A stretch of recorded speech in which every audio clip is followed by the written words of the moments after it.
ఈరోజు BC political front కేంద్ర కార్యాలయంలో BC political front vice chairman S Durgayya గారి ఆధ్వర్యంలో పెద్దలు ఎలికట్టే విజయ్ కుమార్ గారు, నాగభూషణం గారు, బైరి శేఖర్ గారు ఈ విలేకరుల సమావేశం ఏర్పాటు చేయడం జరిగింది. ముఖ్యంగా ఈ విలేకరుల సమావేశ ముఖ్య ఉద్దేశం బీసీ విద్యార్థులకు సంబంధించిన ఫీజు రీఎంబర్స్మెంట్ బకాయిలు వేల కోట్ల రూపాయలు ఉన్నప్పటికీ కేవలం 21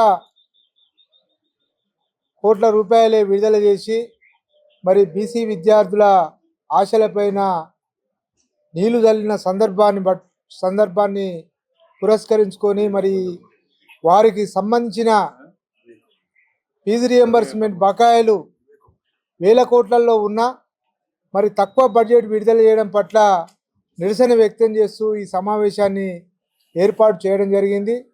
మరి ప్రతి సంవత్సరం బీసీ విద్యార్థులకు అనేక ఉపాధి అవకాశాలకు సంబంధించి 20,000 కోట్ల బడ్జెట్ విడుదల చేస్తామన్న రాష్ట్ర ప్రభుత్వం మరి బీసీల పట్ల ఇప్పటికి కూడా చవితల్లి ప్రేమ చూపెట్టడం చాలా బాధాకరం. మరి ఇప్పటికీ బీసీ విద్యా శాఖ మంత్రి లేకపోవడం, మరి బీసీ సంక్షేమ శాఖ ఉండి కూడా మరి విదేశీ విద్యకు సంబంధించి కానివ్వండి, కార్పొరేట్ కాలేజీలలో చదువుతున్న విద్యార్థులకు సంబంధించి మరి విద్యా సంవత్సరం పూర్తయిన వాళ్ళకు సంబంధించిన సర్టిఫికేట్లు ఇవ్వకపోవడం, కేవలం ఫీజు బకాయిలు చెల్లించకపోవడంతో మరి చాలామంది బీసీ విద్యార్థులు అనేక ఇబ్బందులు పడి మరి ఉన్నత విద్యలకు పోకపోవడంతో పాటు మరి వాళ్ళ సర్టిఫికేట్లు కూడా ఇప్పటి వరకు రాకపోవడం చాలా ఇబ్బందికరంగా మారింది. మరి అనేక సందర్భాల్లో ఈ కాంగ్రెస్ ప్రభుత్వం బీసీ సమాజం పట్ల చాలా వివక్ష ధోరణిలో ఉంది. మొన్న 42% రిజర్వేషన్లు ఇస్తామని చెప్పారు, అందులో కూడా తుంగలో దొక్కారు. దాంతోపాటు ప్రతి సంవత్సరం బీసీలకు 20,000 కోట్ల బడ్జెట్ కేటాయిస్తామని చెప్పారు. దాన్ని కూడా 2 సంవత్సరాల కాలంలో బకాయిలు మరి ఎక్కడ కూడా కేవలం 2,000 కోట్ల బకాయిలే చెల్లించి చేతులు దులుపుకోవడం జరిగింది. అదేవిధంగా బీసీ కులవృత్తులకు సంబంధించి మరి కార్పొరేషన్ల చైర్మన్లు కానీ కార్పొరేషన్లకు బడ్జెట్ కానీ కేటాయించకపోవడం కూడా చాలా బాధాకరం. అదేవిధంగా ప్రతి బీసీ కుటుంబానికి 10 లక్షల చొప్పున ప్రతి సంవత్సరం ఇస్తామని చెప్పి కూడా ఒక్కొక్క కుటుంబాన్ని ఆర్థికంగా నిలబెడతామని చెప్పి కూడా కామారెడ్డి బీసీ డిక్లరేషన్లో ప్రకటించారు. అది కూడా ఇప్పటి వరకు అమలు కాని సందర్భం ఉంది. మరి ఇలాంటి సందర్భాల్లో మరి బీసీలు అనేక పోరాటాలు, అనేక బీసీ విద్యార్థి సంఘాలు, బీసీ సంఘాలుగా మనం విద్యా భవన్ల ముందు మనం అనేక ధర్నాలు చేసినా కూడా మరి ప్రభుత్వాలు పట్టించుకోకపోవడం చాలా బాధాకరం. మరి దాదాపు 10,000 కోట్ల ఉన్న బడ్జెట్ను 365 కోట్ల రూపాయలనే విడుదల చేయడం అనేది మరి విద్య పట్ల, అదేవిధంగా వైద్యం పట్ల ఈ రాష్ట్ర ప్రభుత్వానికి ఏ విధమైన చిత్తశుద్ధి ఉందో దీన్ని బట్టి అర్థమవుతుంది. మరి ప్రజాప్రభుత్వం అన్నప్పుడు ప్రజల మౌలిక అవసరాలు విద్య, వైద్యము, ఉపాధి వీళ్ళ యొక్క ఉన్నతి కోసం మీరు పనిచేయాల్సిన అవసరం ఉంటుంది.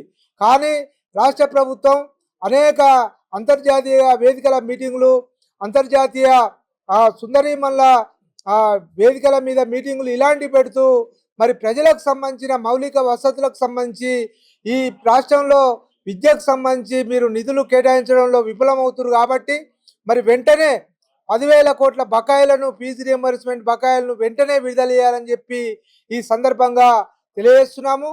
దాంతోపాటు మరి రాష్ట్ర ప్రభుత్వము జెడ్పీటీసీ, ఎంపీటీసీ ఎన్నికలను కూడా వెంటనే జరపాలని, మరి జనాభాలో 56% ఉన్న బీసీ జనాభాకు మేమెంతో మాకంతా కూడా ఈ సందర్భంగా ఎన్నికల్లో మరి మీరు ఇచ్చిన వాగ్దానాన్ని తుంగలో తొక్కడంతో మొన్న సర్పంచ్ ఎన్నికల్లో మరి బీసీలు 52% గెలిచారు. మరి మా జనాభా ఎంత ఉందో అంతా ఈ జెడ్పీటీసీ, ఎంపీటీసీ ఎన్నికల్లో మీరు మాకు సీట్లు కేటాయించాలని చెప్పి కూడా ఈ సందర్భంగా తెలియజేస్తున్నాం. ఈ వచ్చే అసెంబ్లీ సమావేశాల్లో బీసీలకు సంబంధించిన సమగ్ర అభివృద్ధి మీద ఒక శ్వేతపత్రం కూడా విడుదల చేయాలని రాష్ట్ర ప్రభుత్వాన్ని బీసీ సంక్షేమ శాఖను ఈ సందర్భంగా కోరుతూ సెలవు తీసుకుంటాం. బీసీ పొలిటికల్ ఫ్రంట్ రాష్ట్ర కన్వీనర్.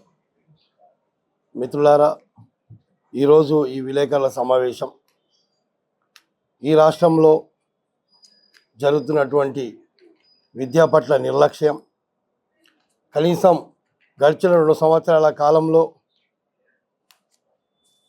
విద్యాశాఖకు ఒక మినిస్ట్రీ కూడా లేకపోవటం, ముఖ్యమంత్రి విద్యాశాఖ నడిపిస్తుండటం, విద్య రానటువంటి ముఖ్యమంత్రి, కనీస అవగాహన లేనటువంటి ముఖ్యమంత్రి ఈ విద్యాశాఖ నడిపిస్తుండటం మన దౌర్భాగ్యం అని తెలియజేస్తా ఉన్నాను. ఏ దేశంలో అయితే దేవాలయాలు, మస్జీదులు, అదేవిధంగా దర్గాలు మెరిసిపోతుంటాయో దళదళ, ఏ దేశంలో అయితే పాఠశాలలు, తరగతి గదులు పెచ్చులుడి పడిపోతుంటాయో ఆ దేశాన్ని ఎవడు నాశనం చేయాల్సిన అవసరం లేదు, ఆ దేశం తనంతట తానే నాశనం అవుతుందని అంటారు. అదేవిధంగా ఈరోజు ఈ దేశంలో, ఈ రాష్ట్రంలో అదే పరిస్థితి కొనసాగుతూ ఉంది.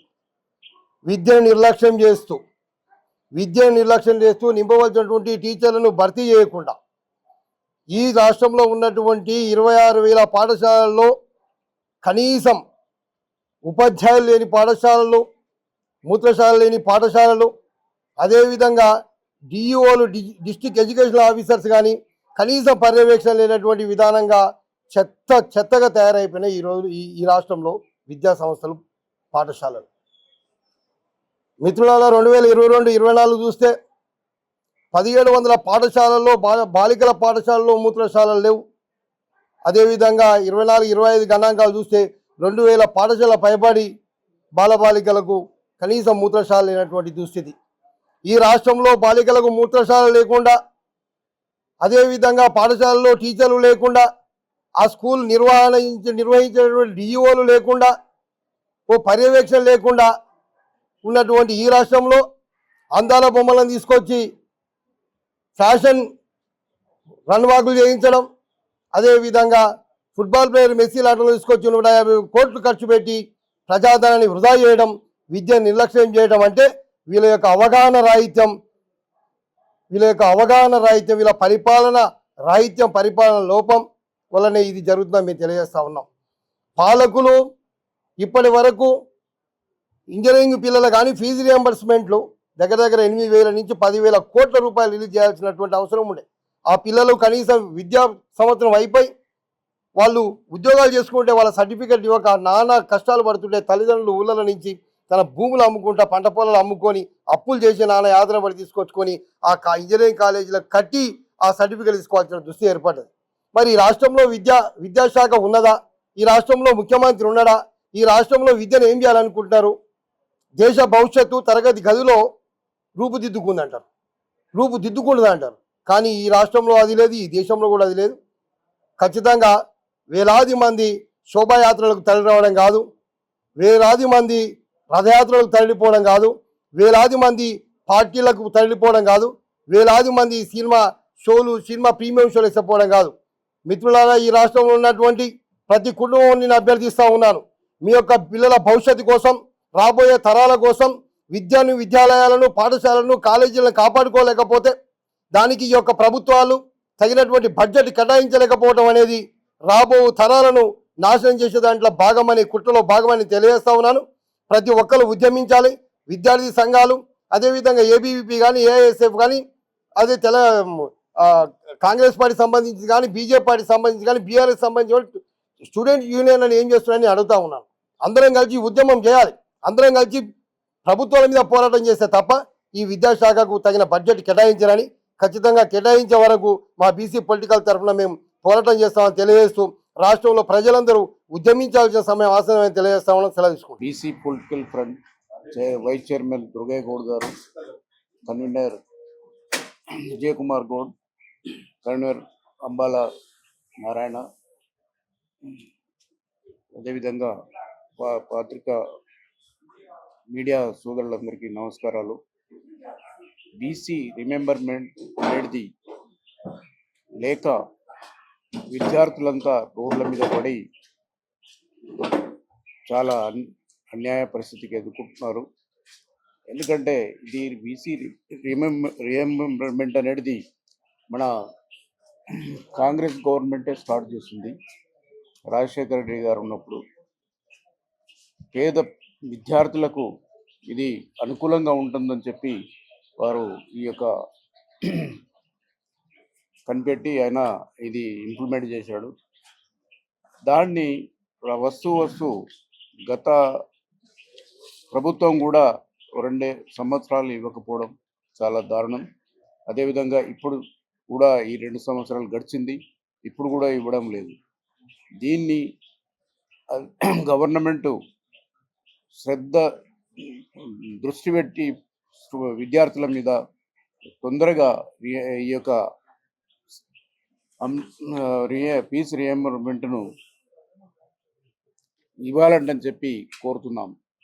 ఎందుకంటే మనము ఎన్నో చూస్తున్నాం, బీద స్టూడెంట్స్ ఎక్కడెక్కడో తిరుగుతూ వాళ్ళు తిండి తిప్పలు లేక ఇక్కడ వచ్చి వాళ్ళు చదువుకుంటున్నారు. వాళ్లకు ఎంతో అన్యాయం జరుగుతుంది. కాబట్టి వాళ్ళందరికీ దయచేసి మంత్రి ఉప ముఖ్యమంత్రిని కానీ ముఖ్యమంత్రిని కానీ కోరేది ఏంటంటే అతి త్వరలో ఈ నిర్ణయం తీసుకోవాలని చెప్పి ఆశిస్తూ ఈ యొక్క అవకాశం ఇచ్చినటువంటి బీసీ పొలిటికల్ ఫ్రంట్ చైర్మన్ గారికి ధన్యవాదాలు.